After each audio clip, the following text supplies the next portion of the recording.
Brought to you by V-Guard, co-powered by Sensodyne and Vimal. बोलो जुबां केसरी। जियाउर रहमान ने इस क्षेत्र में कुनरकी से विधायक होने के बाद में कोई काम नहीं किया है। मुकाबला तो ये जियाउर रहमान मुकाबले में है ही नहीं। बसपा और क्या नाम जी भाजपा है। बर्ग साहब यहाँ 25 साल सांसद रह गए। उन्होंने आज तक उनकी निधि वापिस तो हुई है, ना कि रोडों के मुतालिक नहीं लगाई। और उनका बेटा वो जो पोता बना है विधायक, वो तो साहब विधायक ही ऐसा कि वो तो जानता ही नहीं कि विधायक की होती क्या चीज़ है।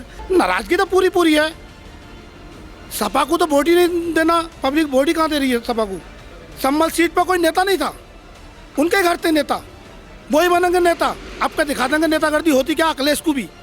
25 साल 30 साल झेलते हुए उनके दादा को अगर अब कहीं ने बना दिया तो 50 साल अभी नहीं झेलेंगे। 7 मई को तीसरे चरण में संभल लोकसभा में मतदान होना है। इसको लेकर मैं संभल की जनता के बीच में हूँ। यहाँ पर अगर बात करें तो त्रिकोणीय मुकाबला होता हुआ दिखाई दे रहा है, क्योंकि इस लोकसभा पे शेखजादे बिरादरी और तुर्क बिरादरी के आमने सामने की बात सामने आई है। अब देखना ये होगा यहाँ की जनता किन मुद्दों पर मतदान करेगी। और सीधा जानते हैं यहाँ के लोगों से किस तरीके का मुकाबला चल रहा है इस वक्त चुनाव में। चुनाव चल रहा है भाजपा के और बसपा के मुकाबले। क्या मुद्दे हैं, किन मुद्दों पर मतदान करना है? विकास का मुद्दा है। जियाउर रहमान ने इस क्षेत्र में कुनरकी से विधायक होने के बाद में कोई काम नहीं किया है। अगर बात करें आपकी लोकसभा की, किस बिरादरी के वोट हैं यहाँ पर? तकरीबन 4 लाख वोट सिख बिरादरी का है। और तुर्क बिरादरी की बात करें तो 1 लाख। किस तरीके का मुकाबला रहेगा? मुकाबला तो ये जियाउर रहमान मुकाबले में है ही नहीं। बसपा और क्या नाम जी भाजपा है। अब भाजपा को हराना है तो बसपा को वोट देना है। क्या है मुसलमानों के मन में? बसपा। क्या क्या समस्याएं रही हैं क्षेत्र की पिछले लंबे समय में? बहुत समस्याएं हैं। कोई यूनिवर्सिटी नहीं बनी आज तक, कोई मेडिकल कॉलेज नहीं बना है। ये मुद्दे हैं जी। 7 मई को मतदान होना है, किन मुद्दों पर मतदान करेंगे? कोई विकास के मुद्दों पे मतदान होना है। बर्ग साहब यहाँ 25 साल सांसद रह गए। उन्होंने आज तक उनकी निधि वापिस तो हुई है, ना कि रोडों के मुतालिक नहीं लगाई। किसी गांव में विकास नहीं किया, आज तक उन्होंने कुछ किया ही नहीं है। और ज़्यादातर तो किया है तो अपने तुर्क बिरादरी में किया, खास साहबों की बिरादरी में तो उन्होंने विकास ही नहीं किया, ना बीसी बिरादरी में विकास किया। और उनका बेटा वो जो पोता बना है विधायक, वो तो साहब विधायक ही ऐसा कि वो तो जानता ही नहीं कि विधायक की होती क्या चीज़ है। जनता ने बना के उसे एक सांचे को और विधायक बना दिया। कहीं नाराजगी है? नाराजगी तो पूरी है। सपा को तो वोट ही नहीं देना, पब्लिक वोट ही कहाँ दे रही है सपा को। बसपा को वोट कर रही है, वो तो फाइट में ही नहीं है। भाजपा से फाइट है, वो तो मैदान से बाहर है, उसे वोट नहीं देगा कोई भी आदमी। सारे नाराज हैं। कोई भी किसी भी कीमत पे सब उसका 2.5 साल 3 साल का विकास देख लिया। क्या किया है उसने? एक ईंट भी किसी गांव के अंदर नहीं लगाई, जाके संभल में बैठ गया, उसे कुछ करना ही नहीं है। अब अखिलेश जी ने और टिकट दे दिया। सब एक ही घर तो ही टिकट दिए जाएंगे।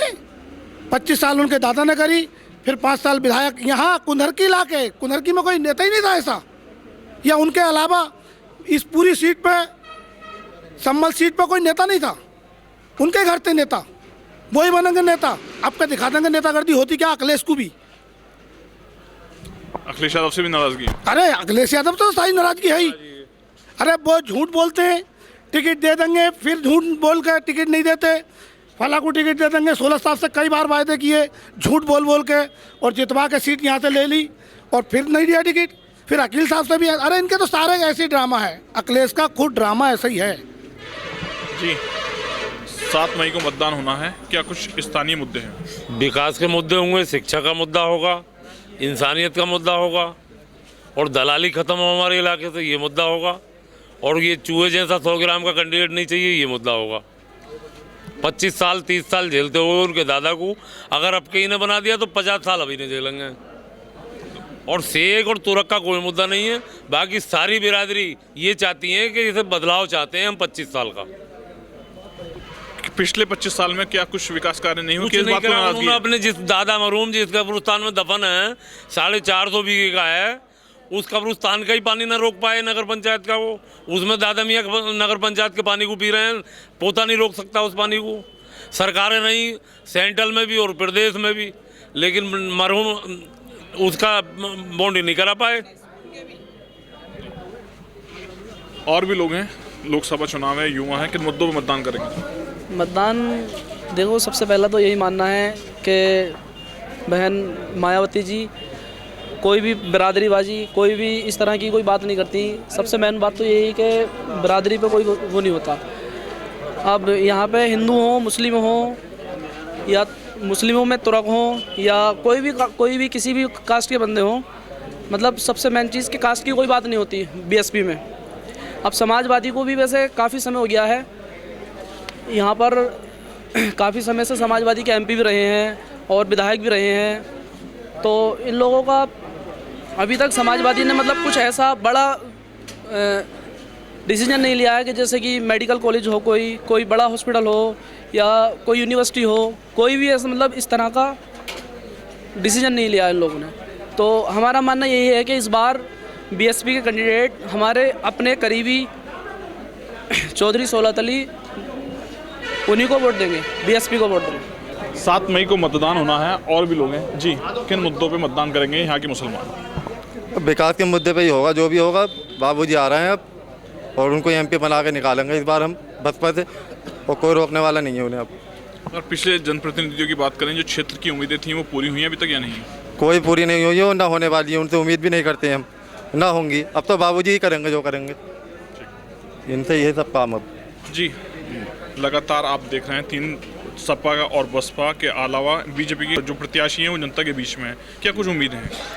देखिए, उम्मीद ये है कि बसपा सरकार बहन जी मायावती का इतना बेहतरीन निर्णय है कि हमारे संभल लोकसभा से इतने एक ईमानदार और एक पढ़े लिखे और एक जनाब सोलत साहब को टिकट दिया है। ये बहन मायावती जी का बहुत ही प्यारा निर्णय है।